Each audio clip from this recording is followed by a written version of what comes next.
ස්ට්‍රේන්ජර් තින්ග්ස් season 5 එකේදී Eddie ආපහු එයිද? වෙක්නා කියන්නේ ඇත්තටම අහිංසකයෙක්ද? ස්ට්‍රේන්ජර් තින්ග්ස් එකේ ඇත්තම දුෂ්ටයා කවුද? මේ වගේ ස්ට්‍රේන්ජර් තින්ග්ස් ගැන තියෙන ෆෑන් තියරි ටිකක් අද වීඩියෝ එකෙන් කතා කරමු.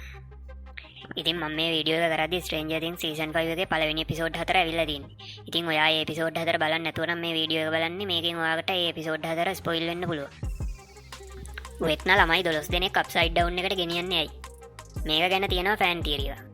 අපි දැක්ක සීසන් 5 එකේදී මයිකුයි ලූකසුයි එරිකාගෙන් උදව් ගන්න ඉස්කෝලේට යද්දී මිස්ටර් ක්ලාක් උගන්වන්නේ වෝම් හෝල් ගැන. මිස්ටර් ක්ලාක් මෙතනදී කියනවා මේ වෝම් හෝල් වලින් වෙනත් කාලවලට සහ ඩිමෙන්ෂන් වලට සම්බන්ධ වෙන්න පුළුවන් කියලා. ඒත් මේවා විවෘත කරලා ස්ථාවරව තියාගන්න ලොකු බලයක් ඕනි, මිනිස්සුන්ට ඒක කරන්න බෑ කියලා මිස්ටර් ක්ලාක් කියනවා. සීසන් 5 එකේදී විල් බිත්තියේ අඳින රූපෙත් වෝම් හෝල් එකකට සමානයි. ඒකට අනුව එතන ළමයි 4 දෙනෙක් ඉන්නවා. ළමයි 12 දෙනෙකුට එතන ඉඩ තියෙනවා. මේ තියරි එකට අනුව වෙක්නට අප්සයිඩ් ඩවුන් එකයි ඇත්ත ලෝකේ සම්බන්ධ කරන්න තමන් වගේ තව 12 දෙනෙකුගේ බලය ඕනි.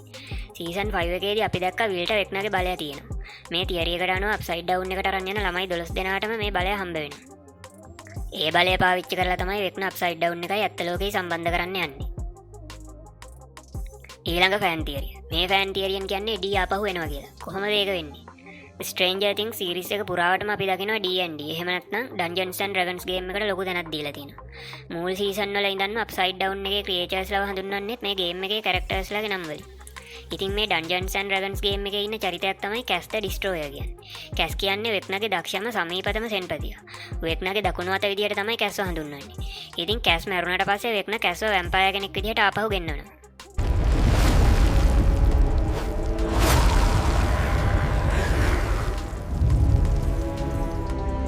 පස්සේ කැස් වෙක්නට විරුද්ධ වෙලා වෙක්නගේ අතකුයි ඇහැකුයි කපනවා. ඉතින් මේ තියරියට අනුව එඩී ආපහු වැම්පයර් කෙනෙක් විදිහට ඇවිල්ලා වෙක්නව පරද්දන්න උදව් කරයි කියලා කියනවා.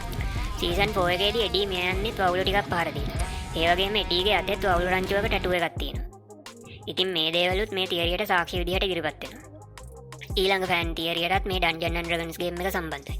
Dungeons and Dragons එල්ලම් කරද්දී පාවිච්චි කරන දාදු වැටේ 20 වැටුනොත් ඒක ලොකු ජයග්‍රහණයක් විදිහට සලකනවලු. ඉතින් හෝගින්ස් ලැබ් එකේ හිටපු ළමයින්ගෙන් එලට දීලා තිබුණු අංකය තමයි 11. ඒ වගේම සීසන් 5 එකේදී එල්සා හෝප් කාලියෝ හොයාගන්නවා. කාලිගේ අංකය තමයි 8. එතකොට වෙක්නාගේ එහෙම නැත්නම් හෙන්රිගේ අංකය 1. ඉතින් 11යි 8යි 1යි එකතු කරාම 20යි.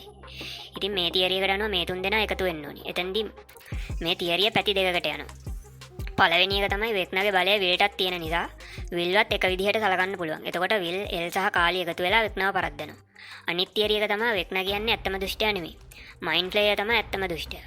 වෙක්නා එහෙම නැත්නම් හෙන්රිව පාලනය කරන්නේත් මයින්ඩ් ෆ්ලේයර්. ඉතින් අන්තිමට හෙන්රි එල් සහ කාලි එක්ක එකතු වෙලා මයින්ඩ් ෆ්ලේයර් පරද්දයි කියලා ෆෑන් තියරි එකක් තියෙනවා. ඊළඟ ෆෑන් තියරිය. මේ තියරියට අනුව ડોක්ටර් බ්‍රෙනර් කියන්නේ වෙක්නා බවට පත් වුණ හෙන්රිගේ වයසක ස්වරූපය. මේ තියරියට අනුව 11 හෙන්රිව අප්සයිඩ් ඩවුන් එකට දැම්මට පස්සේ හෙන්රි ආපහු මේ ලෝකෙට එනවා. හැබැයි කාලය හරහා ගිහිල්ලා අතීතයට තමයි එන්නේ. ඊට පස්සේ ડોක්ටර් බ්‍රෙනර් විදිහට වෙන්නේ නිවින් Tamanගේ තරුණ ස්වභාවය. ඒ කියන්නේ හෙන්රිව නවත්තන්න හරි එහෙමත් නැත්නම් වෙන දෙයක් කරන්න හරි තමයි උත්සාහ කරන්නේ. මේ තියරියට සාක්ෂි විදිහට ගේන්නේ ડોක්ටර් බ්‍රෙනර්ගේ මූණේ තියෙන කැලල් වලට ස්ට්‍රේන්ජර් තියෙන සමහර පෝස්ටර් වල වෙක්නාගේ මූණේ තියෙන අකුණු ගහලා වගේ තියෙන ලකුණු වල තියෙන සමානකම. අනිත් දේ තමයි සීසන් 1 එකේදී ඩෙමගෝගන් කෙනෙක් ડોක්ටර් බ්‍රෙනර්ට ඇටැක් කරනවා. ඒත් ડોක්ටර් බ්‍රෙනර් මිය යන්නේ නැහැ. සීසන් 4 එකේ ડોක්ටර් බ්‍රෙනර්ට වෙඩි වදිනවා පෙන්නුවට හරියටම මිය ගියාද නැද්ද කියලා පෙන්වන්නේ නැහැ. ඒ වගේම තමයි සීසන් 4 එකේදී පෙන්නනවා හෙන්රි ලැබ් එකේ හිටපු සේරවම ඝාතනය කරනවා. මේ තියරිය ගේනයි කියන විදිහට මෙතෙන්දී හෙන්රි ඝාතනය කරපු නැති එකම වැඩිහිටියා ડોක්ටර් බ්‍රෙනර්. ඉතින් ඔය ටික තමයි අද වීඩියෝ එකෙන් ගේන ෆෑන් තියරි ටික. ඉතින් මීට අමතරව මටත් ස්ට්‍රේන්ජර්ස් ගැන ෆෑන් තියරි ටිකක් තියෙනවා. මේ ෆෑන් තියරි ටික මට හිතිච්ච ඒවා. හරිද? හරි. ඕගොල්ලන්ට මතකද දන්නේ නැහැ මම එකපාරක් දෙවෙනි ඉනිමේ ෆෑන් තියරි එකක් ගැන වීඩියෝ එකක් කරා. ඕගොල්ලෝ මේ වීඩියෝ එක බලලා නැත්නම් මේ උඩින් එන කාඩ් එක ක්ලික් කරලා ඕගොල්ලන්ට මේ වීඩියෝ එක බලන්න පුළුවන්. ඉතින් මේ වීඩියෝ එකේදී මම කිව්වේ දෙවෙනි ඉනිමේ අනුහස්ගේ හැම ගර්ල්ෆ්‍රෙන්ඩ් කෙනෙක්ටම මොකක් හරි වෙනවා. ඒ කියන්නේ අනුහස්ගේ පළවෙනි ගර්ල්ෆ්‍රෙන්ඩ් සමල්ගා මහාන වුණා. ඊළඟට දෙවෙනි ගර්ල්ෆ්‍රෙන්ඩ් සමල්ගාගේ නංගි ආක්ෂා මිය ගියා. ඊට පස්සේ දැන් ඉන්න තුන්වෙනි ගර්ල්ෆ්‍රෙන්ඩ් තමයි සමාධි. ඉතින් මං හිතන විදිහට සමාධි ලෙඩ වෙන්න ඕනි. මම එහෙම කියන්නේ මම හිතන විදිහට අනුහස්ගේ ගර්ල්ෆ්‍රෙන්ඩ්ලාට වෙන්නේ සතර පෙර නිමිති තියෙන මහල්ලෙක් ලෙඩෙක් මලමිනියක් පැවිදිරුවක් කියලා. ඔන්න ඕක අනිත් පැත්තට තමයි අනුහස්ගේ ගර්ල්ෆ්‍රෙන්ඩ්ලාට වෙන්නේ. ඒ කියන්නේ පළවෙනි ගර්ල්ෆ්‍රෙන්ඩ් පැවිදිරුවක් වුණා. දෙවෙනි ගර්ල්ෆ්‍රෙන්ඩ් මලමිනියක් වුණා. ඒ කියන්නේ තුන්වෙනි ගර්ල්ෆ්‍රෙන්ඩ් ඒ කියන්නේ සමාධි ලෙඩ වෙන්න ඕනි. ඉතින් ඔය සමාධිට හැදෙන ලෙඩේ සනීප කරන්න බෑ කියලා ડોක්ටර්ස්ලා කියනවා. ඊට පස්සේ අනුහස් සමාධිය එක්ක යනවා වෙද මහත්තයෙක් ළඟට. එතකොට ඔය වෙද මහත්තයා අනුහස්ට කියනවා ටිකක් දුර්ලභ බෙහෙත් පැලෑටි වගේක් හොයන් එන්න කියලා. ඔන්න ඔය බෙහෙත් පැලෑටි හොයාගෙන කැලයක් අස්සට ගියාට පස්සේ කැලේ ආසේ ගල් ගුහාවක් අස්සට ගිහිල්ලා ඊට පස්සේ අනුහස් ඕක හරහා කාලය හරහා අතීතයට යනවා. ඉතින් අපි දන්නවනේ අනුහස් කියන්නේ හොඳ ක්‍රිකටර් කෙනෙක් කියලා. ඊට පස්සේ ඉතින් අතීතයට ගිහිල්ලත් අනුහස් කරන්නේ ක්‍රිකට් ගහන එක. ඔහොම දවසක් ක්‍රිකට් ගහලා ඉන්නකොට අනුහස්ට දාන බෝල් එකට අනුහස් හයියෙන් පාරක් ගහනවා. ඔය පාරට බෝල ගිහිල්ලා වදිනවා බිත්තියක. අතෑරලා දාපු බ්ලේඩින් එකක බිත්තියක තමයි වදින්නේ. ඉතින් ඒ බෝලේ කොච්චර හයියෙන් වැදුනද කියනවා නම් ඔය බිත්තිය හිල් වෙලා ඊට පස්සේ උතන්දි තමයි පළවෙනි පාරට අප්සයිඩ් ඩවුන් එකට දොරක් විවෘත වෙන්නේ. ඉතින් අපි දන්නවා අනුහස්ට හැමදාම ඉරිසියාකාරයෝනේ. හැමෝම බලන් ඉන්නේ අනුහස්ට ගේමක් දෙන්න. ඉතින් ඔතන ඉන්න හැමෝම කියනවා උඹ ගැහුවා නම් උඹම බෝලේ අරන් වරින් කියලා. ඉතින් අනුහස් යනවා ඔය බෝලේ ගේන්න. ඊට පස්සේ බිත්තිය පැලිලා තියෙන එක දැකලා අනුහස් ඕක ඇතුළට යනවා බෝලේ ඕක ඇතුළේ ඇති කියලා හිතාගෙන. ඊට පස්සේ අනුහස් ඔහම තමයි පළවෙනි පාරට අප්සයිඩ් ඩවුන් එකට යන්නේ. ඊට පස්සේ අනුහස් තමයි මයින්ඩ් ප්ලේයර් බවට පත් වෙන්නේ. ඊට පස්සේ ස්ට්‍රේන්ජර් තින්ග්ස් එකේ 11 හෙන්රිව අප්සයිඩ් ඩවුන් එකට දැම්මට පස්සේ අනුහස් එහෙම නැත්තම් මයින්ඩ් ප්ලේයර් තමයි හෙන්රිව පාලනය කරන්නේ. එතකොට ඇත්තරම මේකේ ඉන්න දුෂ්ටයා තමයි අනුහස්. ඉතින් අපි දන්නවා දෙවනීනිම ලියන්නේ සමන් ඉදිරිමුනි මහත්මයා. ඉතින් සමන් ඉදිරිමුනි මහත්මයාම ලියන තවත් වෙලි නාට්‍යයක් තමයි සිදු කියන්නේ. අර ඉස්සර අර සරණ කියලා පූසෙක් හිටියේ. අර පූසයක්දී පුරු පුරු පුරු පුරු පුරු පුරු පුරු කියලා අර මියුසික් එකක් දාන්නේ. අන්න ඒක. අන්න ඕකේ එක සින්දුවක් තියෙනවා. ඒක කියනවා අපේ ගමෙන් හඳට යන්න අඩිපාරක් තියෙනවා කියලා.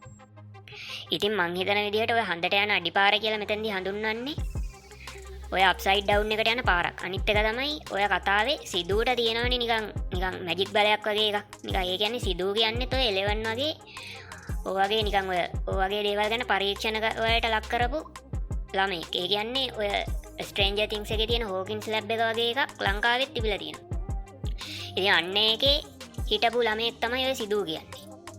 අනිත් දේ තමයි ඔයගොල්ලන්ට මතක නම් දෙවනි ඉනිමේ සමල්කගේ ආක්ෂාගේ තාත්තා නැති වෙලා. ඊළඟට සමල් ගනිමේ ආක්ෂාත් නැති වෙනවා. හරිද? ඊට පස්සේ අනුහස්ගේ තාත්තත් නැති වෙනවා. ඊට පස්සේ දැන් ඉන්නේ අනුහස්ගේ තුන්වෙනි ගර්ල්ෆ්‍රෙන්ඩ් සමාධිගේ තාත්තා නැති වෙලා. එතකොට ඔතන සේරම 4 දෙනෙක් ඝාතනය වෙලා තියෙනවා. ඉතින් මං හිතන විදිහට ඔය 4 දෙනාම ඝාතනය කරන්නේ අනුහස්. අනුහස් එහෙම කරන්නේ අප්සයිඩ් ඩවුන් එකටයි ඇත්ත ලෝකෙටයි දොරක් විවෘත කරගන්න. ඔයගොල්ලන්ට මතකනේ ස්ට්‍රේන්ජර් තින්ග්ස් සීසන් 4 එකේදීත් මුලින්ම 4 දෙනෙක්වනේ ඝාතනය කරන්නේ අර අප්සයිඩ් ඩවුන් එකයි මේ ලෝකේ අර සම්බන්ධ වෙන අර නිකන් අර පැල්ම වගේ එක ඇති කරන්න අන්න ඒක කරන්න තමයි අනුහස් ඔය 4 දෙනාව ඝාතනය කරන්නේ. ඉතින් මං හිතන විදිහට දෙවෙනි ඉනිමේ ඉස්සරහට අනුහස් අතින් තව ඝාතන ගොඩක් වෙනවා. ඒ කියන්නේ සේරම 12ක් වෙන්න ඕනේ ස්ට්‍රේන්ජර් තින්ග්ස් එකේ විදිහට. ඒ වගේ දෙවෙනි ඉනිමේ දැන් 4 දෙනෙක් නැති වෙලා තියෙනවා. ඒ කියන්නේ තව 8 දෙනෙක් අනුහස්ගේ අතින් ඝාතනය වෙන්න ඉඩ තියෙනවා. හරි ඉතින් එහෙනම් අපි ඉස්සරහට බලමු ඔය ෆෑන් තියරි වලින් මොනවා හරි හරියයිද නැත්නම් ඔය සේරම ෆෑන් තියරි විතරක් වෙයිද කියලා. ඉතින් ඕගොල්ලන්ගේ ෆෑන් තියරිත් කමෙන්ට් කරන් යන්න. ඉස්සරහට ෆෑන් තියරි ගේන්න ඕනි ෆිල්ම් ටීවී සීරීස් මොනවද කියලාත් කමෙන්ට් කරන්න. තව ඩිස්කෝඩ් වීඩියෝ බලන්න Facebook page එකත් ෆලෝ කරන්න.